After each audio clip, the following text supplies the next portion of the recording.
welcome back to the A Plus U podcast. That's your host, Amber. And that's my co-host, Danielle. We're just going to be silly today because we're going back to school. Oh, girl. Ooh, I know. That was so good. I try. Amber, where did you go to college? I went to the University of Minnesota, Twin Cities.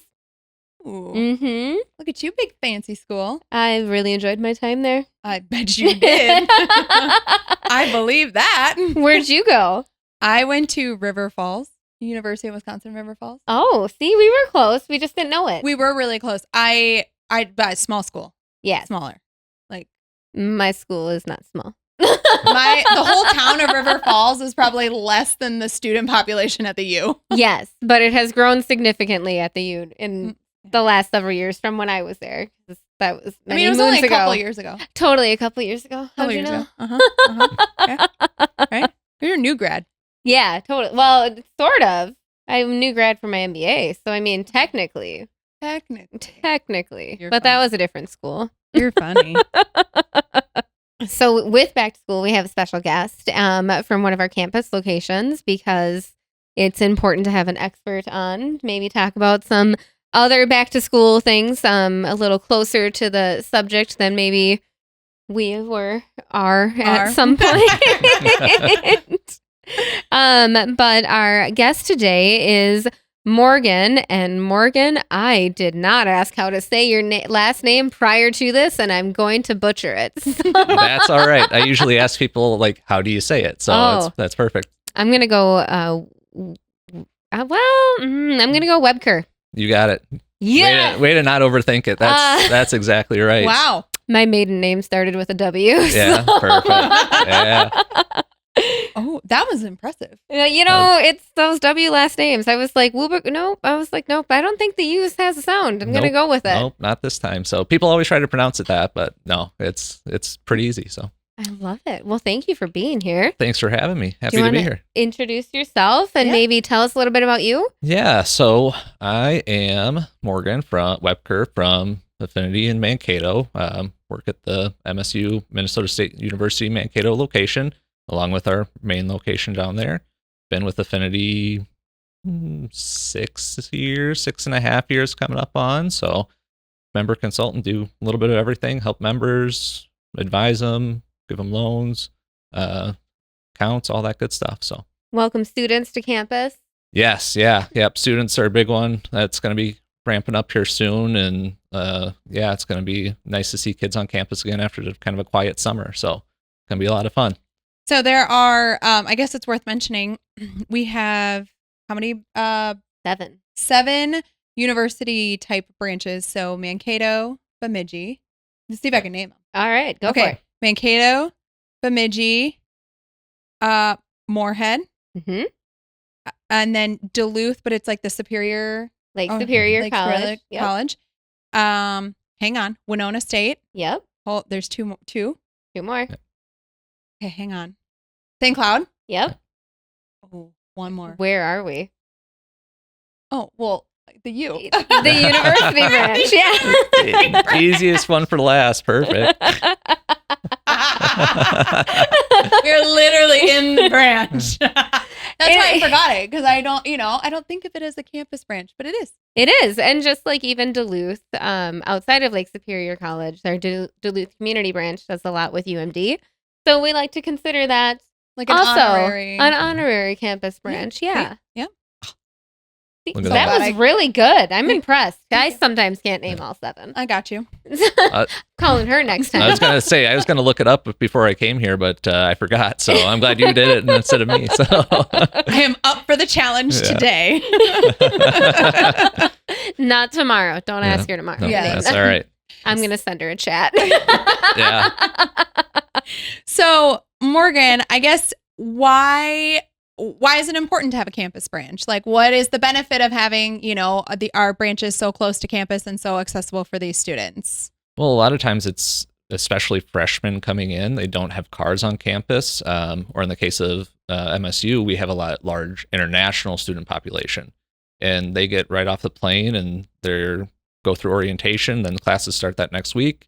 And they don't have cars typically. So being able to have that location for traditional students just to come in and be able to actually be in a location on their college campus, whether they're in the dorms or an apartment that's close to campus. It's a way for them to access it a little bit easier than having to drive 10, 15 minutes away or navigate the public transit or anything. So it's a lot of location based and being able to stop in between class and getting help with anything they need.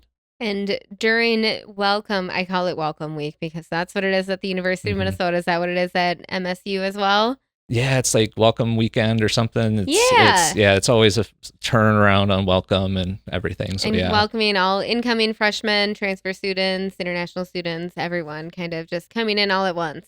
Yeah, it's a big event, and they kind of go through the weekend and everything, and they have all sorts of fun events, at least at MSU, and I'm sure all the other locations too, and welcome those kids in and having a good time with them.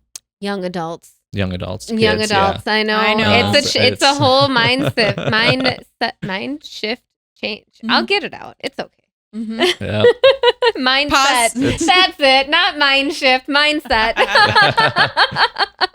It's okay. I'll be better tomorrow too. Okay. So today we're kind of talking back to campus, back to school basics. What we're discussing today is also kind of a resource online. So we have a back to school checklist that we're going to kind of just chat about today, but it is also, you don't have to write it down or rewind unless you want to hear Amber's giggle over and over again. But she's trying so hard not to giggle right now. So hard not to giggle right now. But we do have resources online for students. But I guess the first one in our kind of like checklist is banking basics. So tell us a little bit more, Morgan. Absolutely. One of the big things, especially for students, because being a full-time college student and going and like trying to work, it's not always easy. So being able to have like a checking account or something that has minimal fees or ways to kind of use your cards and be able to view your accounts anywhere online is going to be huge, because with that, they're going to be able to not have to worry, add one more stress on to their life with school, work. It gives them the opportunity to stay up to date with their accounts, but then also not have to worry about them in this case they have a miss work for a week or something because they're sick or on a school trip, or anything like that. So definitely one of those things where being able to have just kind of basic account needs met is really beneficial for them. Yeah, and if they get cash, they can easily deposit it right at our ATM on campus without having to travel, to your point from before of no access to a vehicle maybe right away that first year, just depending on their individual situation. Absolutely, yeah. That, and I mean, even depositing the checks or through mobile deposit or through the ATMs as well. That's how a lot of our campus branch are set up now, with cash free and everything, so members can go in there and have ATM 24/7 even if we're not there, and then still be able to contact us if they need help through mobile app, video banking, or the phone as well. Absolutely. So Morgan, when new students come onto campus, they not only have access to starting that new membership with Affinity Plus, or maybe they have an existing membership with Affinity Plus, but there's a variety of ways that we help students. And one of those is maybe creating a budget or giving them the tools to do so. Can you share a little bit about that? Absolutely. Yeah. One of the hardest things is to kind of look at your own finances and go through and see, well, how much am I spending, especially with debit cards now, online banking. People don't go through their statements as readily as they once did. So us going through, sitting down, kind of giving them tricks and tips to be able to figure out a way to manage their budget, whether it's like using our online banking, using a third-party app, or even like just using good old pen and paper. Like a lot of people still like to do that. It definitely helps kind of get them set up, because when they are working with going to school full time, you got to be sure you're on that budget. Otherwise, you're not going to be able to afford fun things like food, food and groceries are the same thing, but food, entertainment, like other things. Because one thing I figured out years ago, we were kind of talking about like eating ramen. I love ramen, but if you have to eat ramen 3 times a day for a year, I had calculated this says May 29th of 2016. So if we were to eat ramen 3 times a day, your daily sodium intake would be about 5,139 milligrams per day. Oh so that's about 2,893 milligrams over recommended amount from the American Heart Association. which is 2,300 milligrams. So over the course of a year, you would have ingested 1,895,445 goodness. milligrams of sodium. Oh my God. So that's a full 1,055,945 milligrams more than the recommended amounts. And this is about the same amount of sodium as 14.31 gallons of seawater. Oh my gosh. And, That is a stat. and at the time, it was about $149 spent on ramen for the year. You'd be eating about 12,721.11 milligrams of sodium per dollar spent. So having a budget goes a long way, and it helps your heart and gets you a little bit more healthy and stuff. I think that's our new marketing sign for Yeah, our campus location. Absolutely. Keep your wallet healthy with Affinity Plus and keep your heart healthy with a budget. Yes. Right?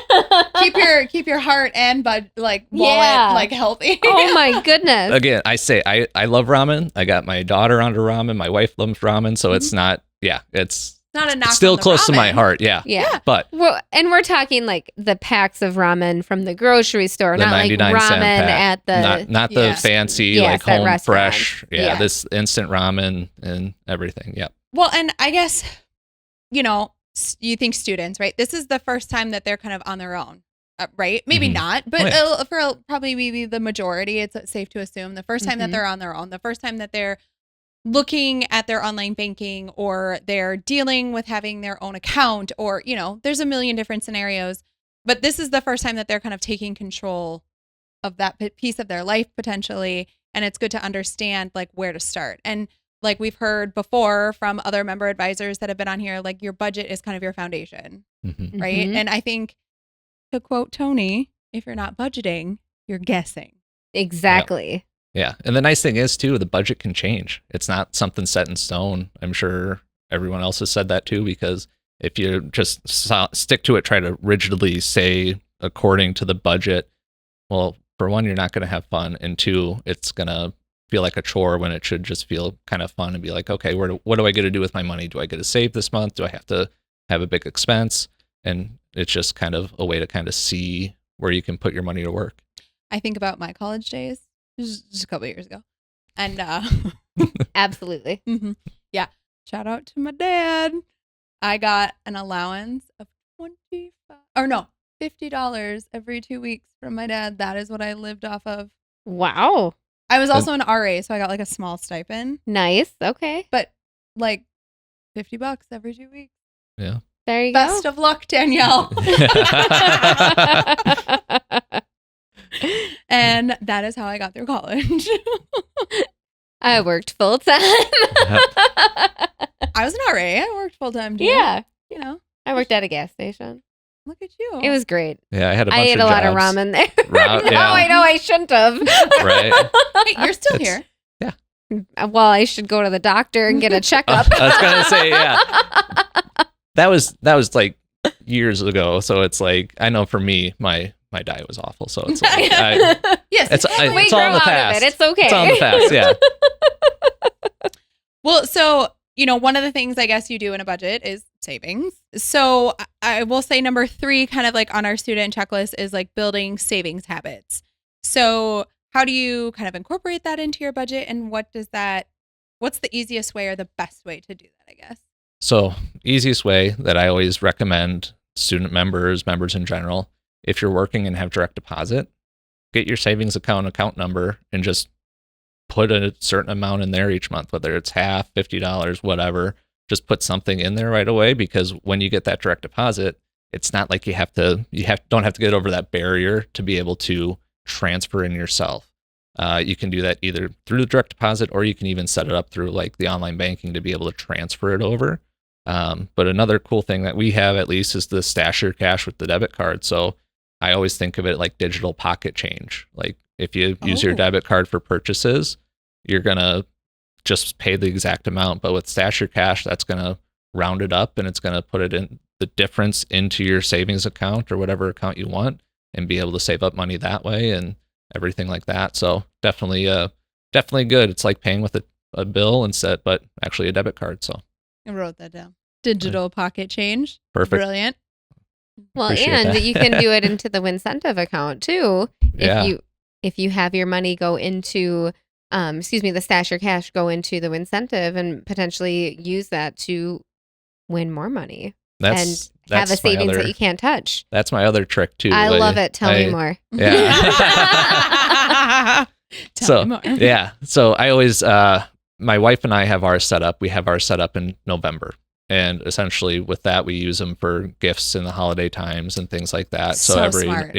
So every November we clear it out and we have gifts paid for and everything. But with Wincentive, stash your cash into the Wincentive.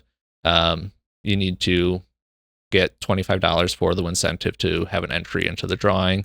And there's the monthly, quarterly, annually, and then like state drawing, affinity drawings and everything where members have won $100, $500, $1,000, $5,000. Like there's a lot of different ways to win.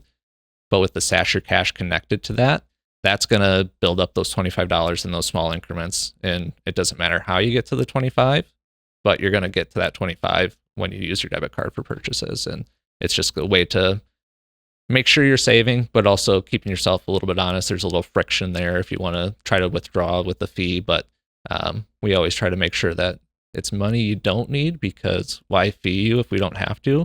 Like that doesn't make sense to do that in a lot of cases, because if you need your money, it should have it. Should be stuff you set away for something fun in the future that you are saving. So brilliant. I love it. Mm-hmm. 2 great tricks that I will incorporate in other conversations with members and myself at some point as well. Sure. Absolutely. So I think the next one on our checklist here is just understanding and building credit. So tell us a little bit about that from your perspective when working with students and young adults. Yeah, as we kind of said, a lot of times this is their first foray out into the world themselves.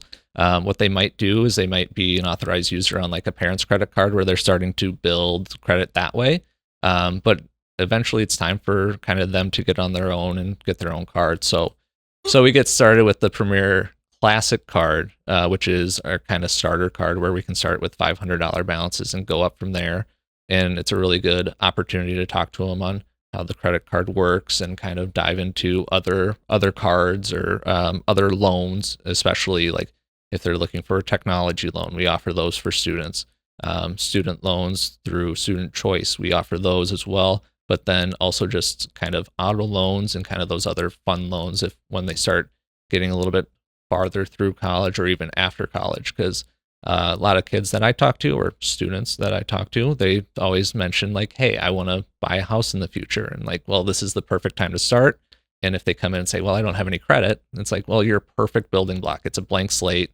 You can build all the good habits now and be able to get into those dreams that you have, especially with kind of the tools that we have in our online banking, whether it's savings analysis or even our credit scoring tool to be able to see kind of where that score is trending. And I always make sure to tell them it's not going to be what you see in like what we pull, because ours are a monthly score, these are a daily score. So it's going to be a lot different than what you see, but it's a good tool to see kind of where you're at and kind of where you're trending in a way to keep on top of it. So with the credit card, like what are some tips that you have to ensure like healthy credit card habits? Absolutely. My main one, use it like a debit card. Don't think of it like as extra money. Think of it as money you might have already spent, or think of it like make sure you can pay it off in full each month, because that's going to be the big difference. Because if with the credit card, it doesn't accrue interest daily, you only pay interest on balances you don't pay off. So with that, if you just use it like a debit card, you're not overspending, you're still building that good credit, but you're also not paying any interest, which is the big plus, because a lot of people get into habits of using credit, paying minimum balances, thinking that's going to help build credit, and then they essentially just are paying interest, and yeah, their credit's building, but they're spinning their wheels a little bit more so than not. So, and that's the myth of credit building, is that you have to pay interest in order to earn credit. Yep. It's pretty easy. Just make your payments on time, pay off in full, like when you can and stuff. And yeah, it'll build. It just takes time and effort. It's nothing, no quick fix, unfortunately, but a lot of education around that too, and making sure members understand it.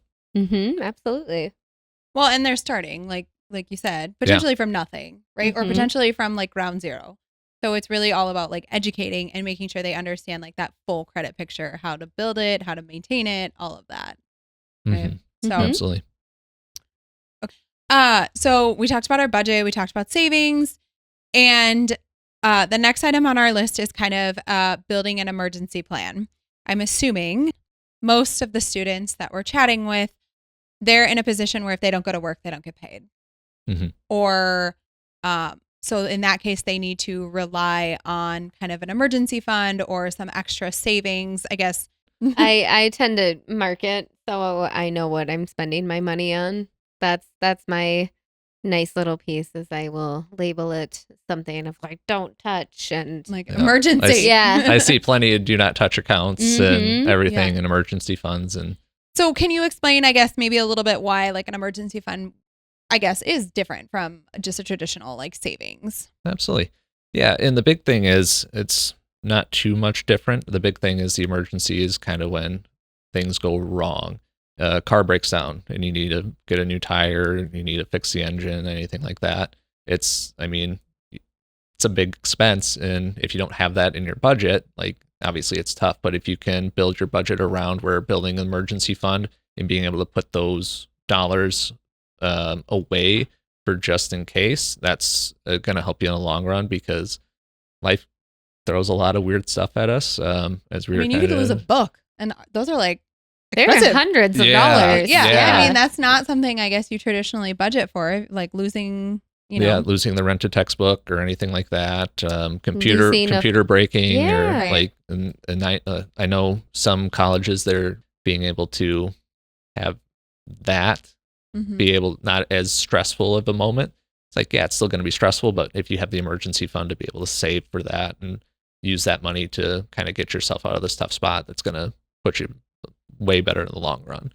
So basically, we're saying kind of if you're looking back, like if we're kind of building that foundation of a budget, we have our budget, we have our checking account, our savings account, and then we have an emergency fund. And we're putting, you know, $50 in our savings and $50 in our emergency fund Yeah. separately so that when an emergency, whether it's an actual emergency or Right. Mhm. a just, you know, you have a flat tire or, you know, your textbook has grown legs and walked away. Right.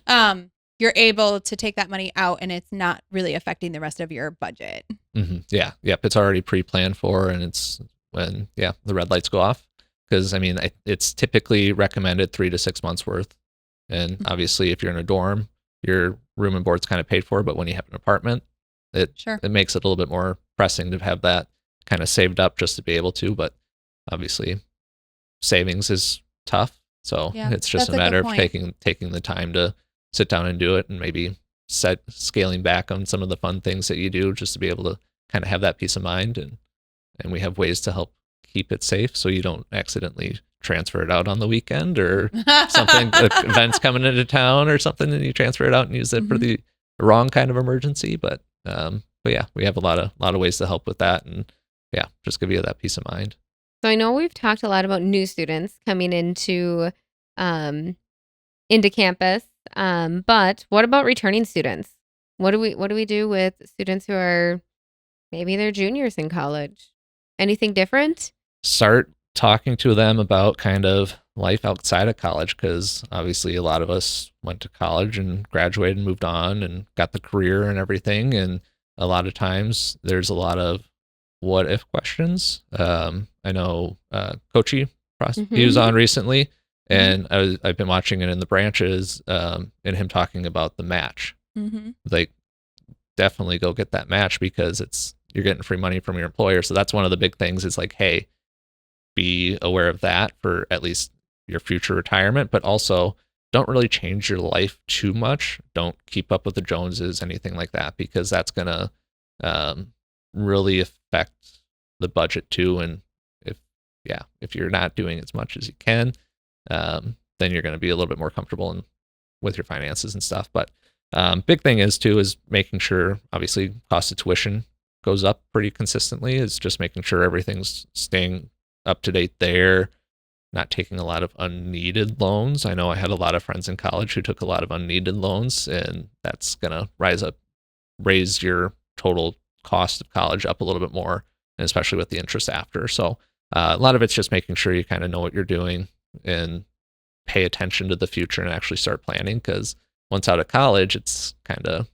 whole different ball game. It's not a lot of safety nets, unfortunately, but still we're here to help and kind of look at those goals and see what they want to do, and whether it's kind of studying abroad too and kind of saving up there in that budget. So I think you covered all the things that I could possibly think of for a returning student. It's, prepare for your career, take advantage of some benefits, and just keep looking at that budget and staying in line, I think is really what you're saying. And don't overutilize credit if you're trying to do things like study abroad. Right. Yeah. And be realistic, because not everything is always feasible at right this moment, but might take some planning and you can get there eventually. So especially if a junior, senior, it's a little bit more time constrained, but there's always options. It's just a matter of what you're willing to put in. So that kind of concludes our official checklist. Checklist. Got to check. But I guess, is there anything we kind of missed? Is there anything that, isn't on the official checklist, but that like you talk to your student members about, or anything that you kind of like encourage with them as you guys are kind of sitting down and they're starting their finances, really? Yeah, a lot of it is just go at your own pace, because everyone's going to go at different speeds. They're going to get through college maybe faster. They're going to find a better paying job. But as long as you're comfortable with where you're at, I mean, there's not much more you can do, because if you have all your bills paid, you're able to save, you're able to do things that you enjoy. Like, there's not much more that you need to do. As long as you can do that, I think you're kind of set on the path, because there's no end goal. It's kind of just a way to move through life. And obviously with finances, it's never complete. There's always kind of you can wrap back around, you can make mistakes, you can fix those mistakes, you can make new mistakes. It's just the part of life, and how you go into it and your attitude for it is going to be kind of the main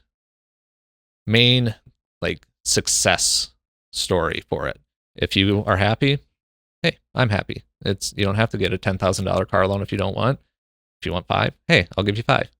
It's a lot of do your own thing, be yourself, and don't overthink it.